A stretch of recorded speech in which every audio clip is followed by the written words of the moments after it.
Hey, it's Gordon Vanderpool from Turning Stones Fly Fishing. Today we're going to tie a little hot butt CDC Caddis. Great little fly. I actually bought this thing about a year ago at a store and I like the way it looks, so I want to take it home and imitate it, and it's been a phenomenal fly for me, so I just want to share it with you guys. No name, but good bug. I'm going to tie it on a size 12 Hackle dry fly hook. Sorry, about choked. But great hook. Light, does really good. Like I said, it's size 12. Alright, let's spin him up. I'm going to start with 16-aught Vivas Black. Okay, when I start these and I know I'm going to finish with a Hackle collar, I like to start my thread right where I know I'm going to do that. So that way I always have a good reference where everything needs to finish when I work that part back at the end. Which is kind of how I do it. It's always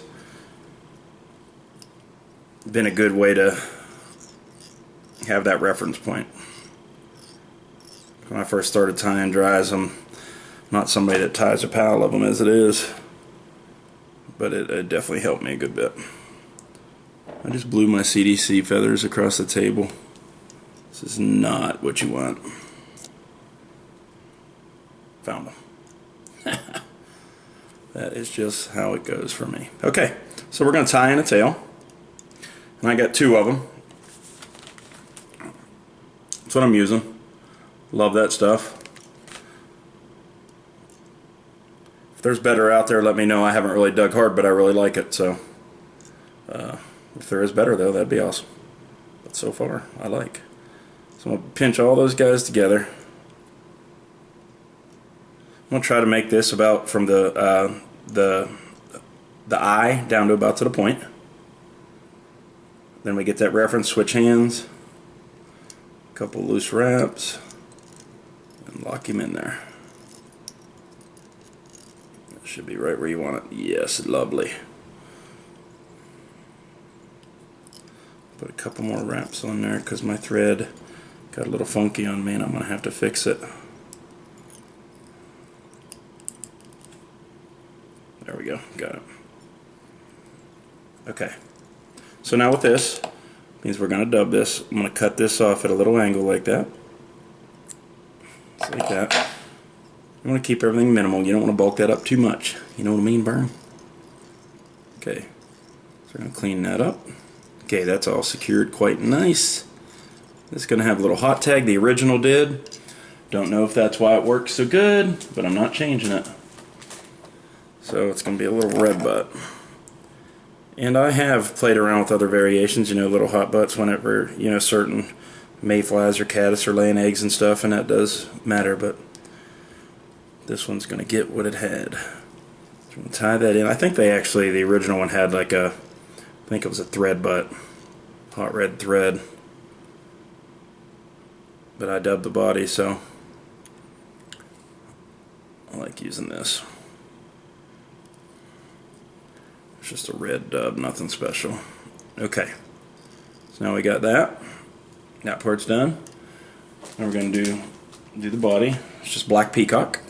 It's like a very fine black peacock. Dub that on. Not going to make it real thick on the thread when you dub it on there. I'm not going to need a ton of it. Okay, let's work that back down. And if you see where any time during your wraps that dubbing gets real bulky, just stop, keep tension on the thread, and spin it a little tighter on the thread. No big deal. Okay, here we are. So we're at that point. This is where I'm going to tie in what would be the wings. So I have some other CDC feathers. I got 3 of them. You're going to do them, I always put them together like the bowl shaped up. Getting them together now.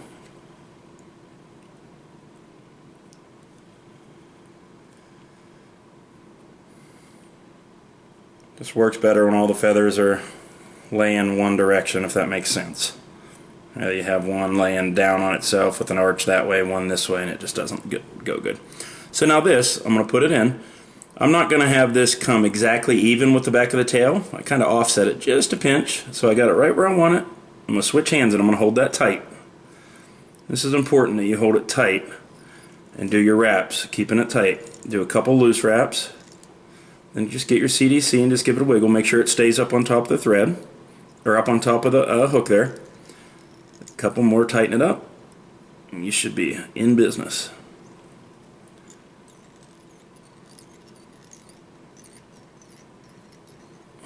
There we go. Right where we need her. Okay, now this, I'm going to cut this off at an angle also. There we go. You know, this I'm going to wrap back down. I'm going to get the rest of that locked down on there. And this will build like a light taper coming down to where we're going to eventually finish this. There we go. Okay, we're about ready for the rest. Okay, so there you go, wings are in. Now you get the hackle. The grizzly hackle. Good stuff. Good stuff. So I got a piece of it trimmed, so I'm going to tie this in on the tires side of what's going to be the hackle collar.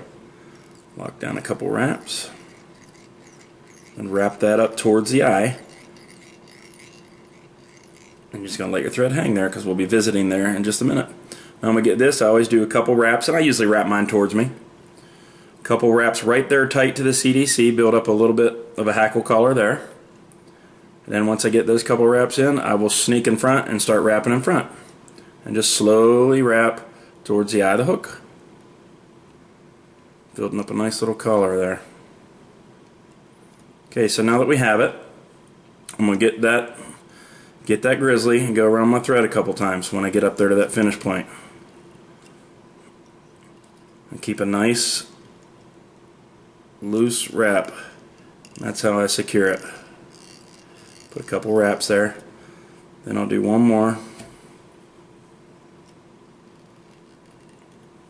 And that'll lock it down. Okay.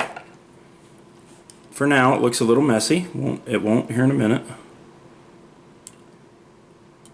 Okay, so that's out of there. Now we're going to finish this little head. See how you got them little scragglers there? We'll get them to disappear. You get all this, hold your thread tight, pull all those hackles back. You kind of preen them back over top of themselves. You're not going to hurt it. And when you get them starting to lay the way you want them, just do a couple thread wraps over top of them. And if you have any scragglers, just pinch it again. Like right now, there's one that keeps going.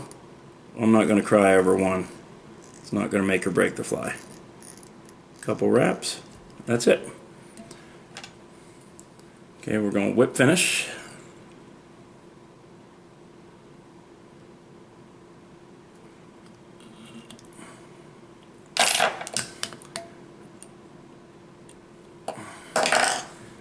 Okay, that's it. It's done. Couple scragglers, no biggie. Got a nice little collar there.